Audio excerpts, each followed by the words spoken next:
ritual and waiting. So I've been rubbing antiques down on Broadway where the village meets the Lower East Side. No luck yet. Junkies and winos watch to see if my ritual produces any better visions in their chemically induced hallucinations. I want to tell them that overindulgence in the spirits of gin, wine, and white powders invoke false gods that use them as temporary altars till the poison cuts short their time and the demons move on to their next host. But Alake tells me I don't speak their language. He says I must wait in contemplative silence until their own head chooses wisdom over wine, divinity over delusion, life over death. I go up to Harlem offering cracked and chipped plates of food to the collective ancestors of our freedom, begging them to speak to our walking wounded, the men, women, and children who suffer from 40 generations of post-traumatic slave syndrome disorder, each generation a different mutation resulting in the same terminal disease.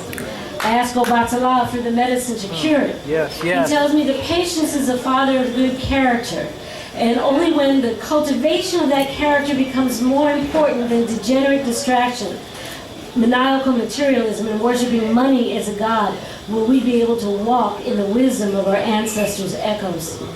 I'm called up to the Bronx singing freedom songs.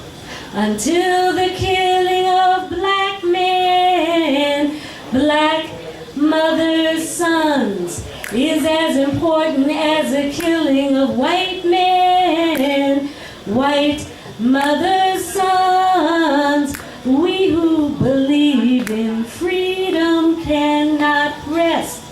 I see Ogun, or God of Justice, standing underneath the elevated train tracks at Southern Boulevard. I run, greet him in tradition, Dobale, Mofori Ballet, and beg him to lead our people in the battle for justice. He quotes his own scripture to me, Ogun Demeji, and says, don't hurry back from anything that requires patience.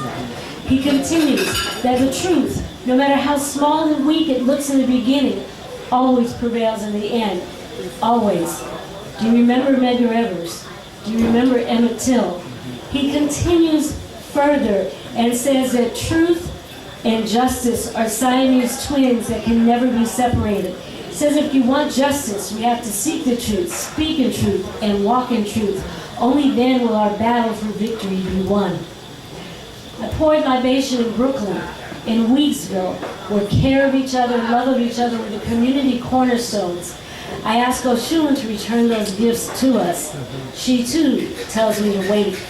She says that love and fear can't live in the same house, much less sleep in the same bed.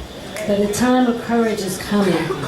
Her waterfall of wisdom whispers into my ear, and she says, love, love again, then love more. Love is our legacy.